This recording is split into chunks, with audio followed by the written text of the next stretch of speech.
Kita dah settle bola sepak Eropah. Sekarang ni kita kena pulang ke tanah air. Okay. Untuk dua perlawanan yang kita berdua terlibat.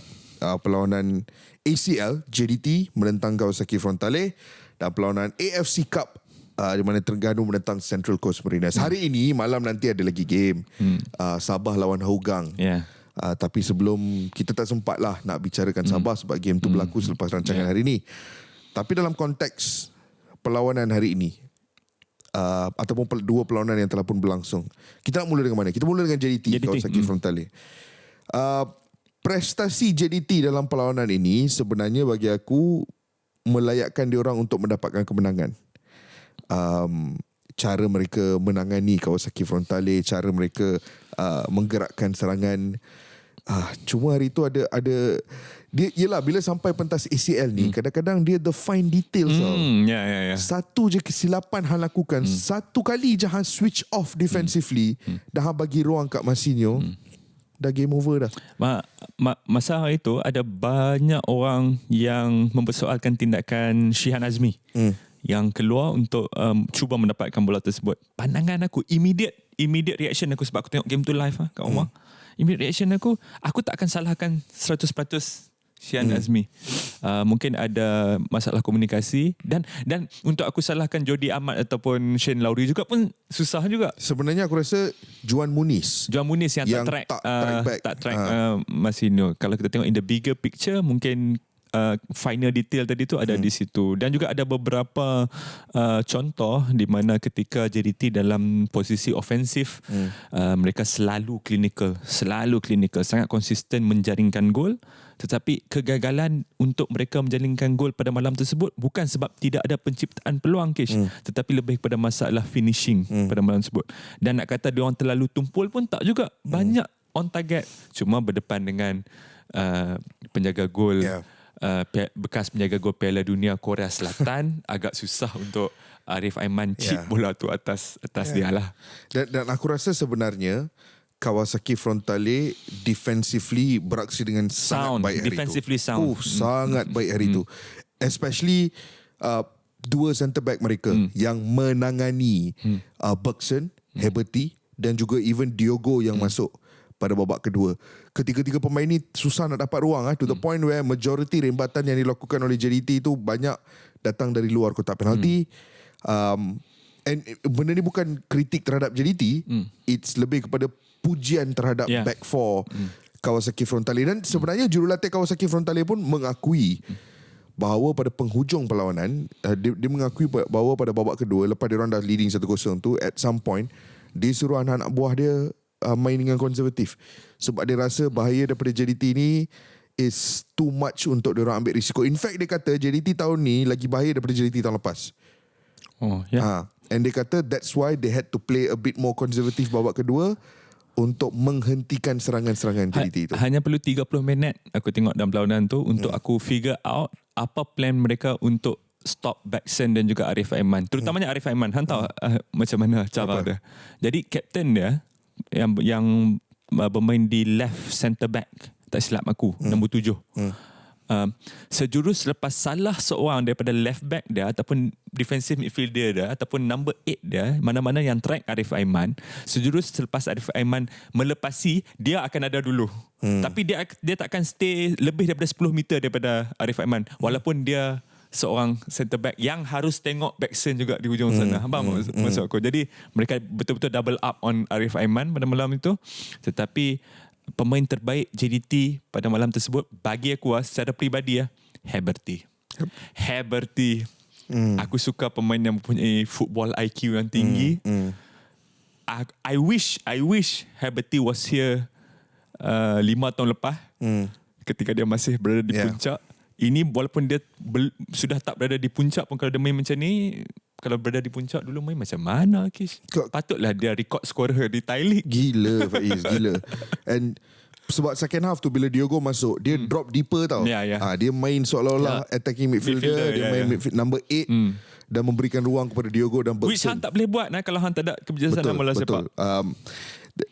Kalau semua orang fully fit, I would have liked to see Forestieri, Bergson dan Heberty.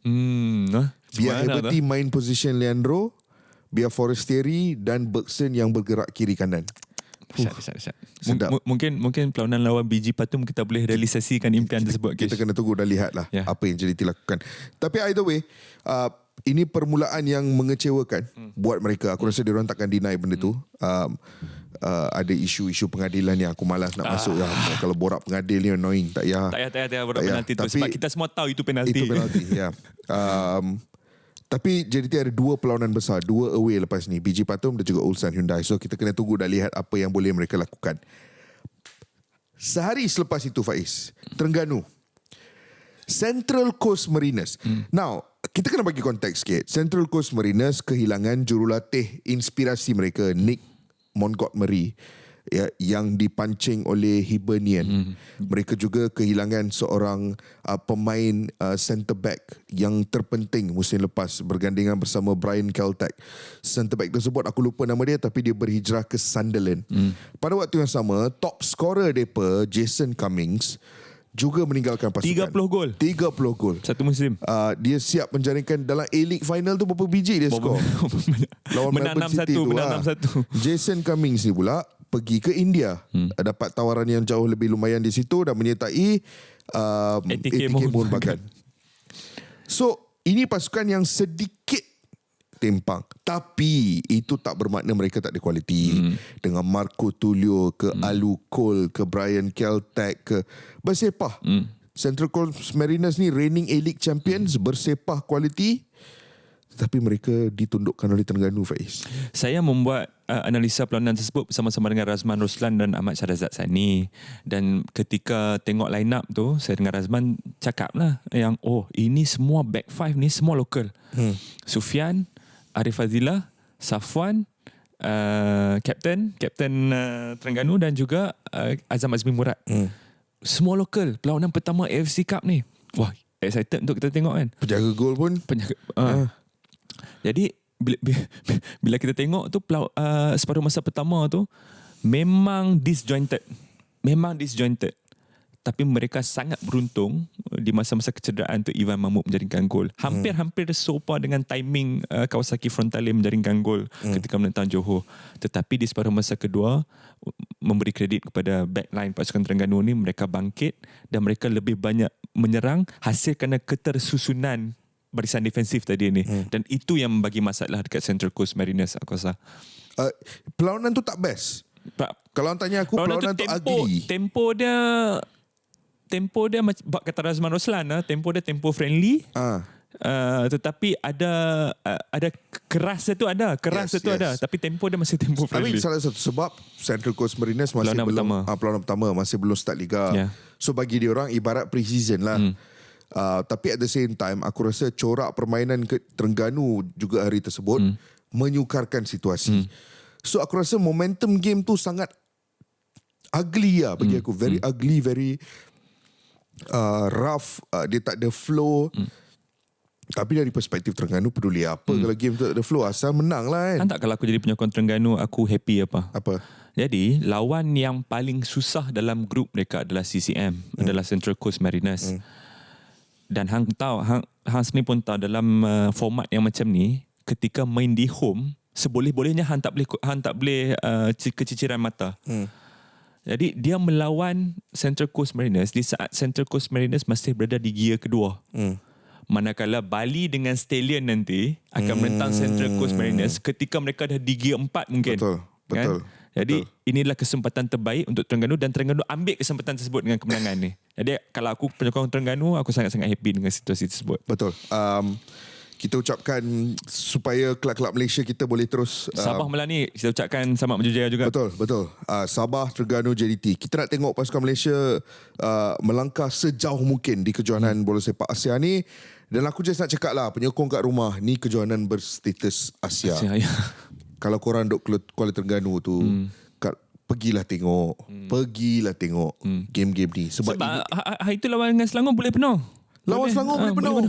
Tapi lawan Kawasaki Frontale tak penuh. Lawan Terengganu, lawan Central Coast Mariners tak penuh. Aku tak faham lah. Rugilah ini perlawanan berstatus. Sebab kalau kita ada kat situ mesti kita rapi dah. Daripada lawan Selangor, baik aku tengok lawan Central Coast Mariners. Itu yang penting kan. So kita ucapkan selamat maju jaya kepada pasukan-pasukan Malaysia di kejohanan-kejohanan AFC. Kita harap Sabah pun boleh menang lawan Hougang United. Terima kasih kerana menonton Bola Itu Live. Jangan lupa saksikan episod baru Bola Itu Live setiap hari Khamis pukul 6 petang hanya di Astro Arena 802 dan Astro Go.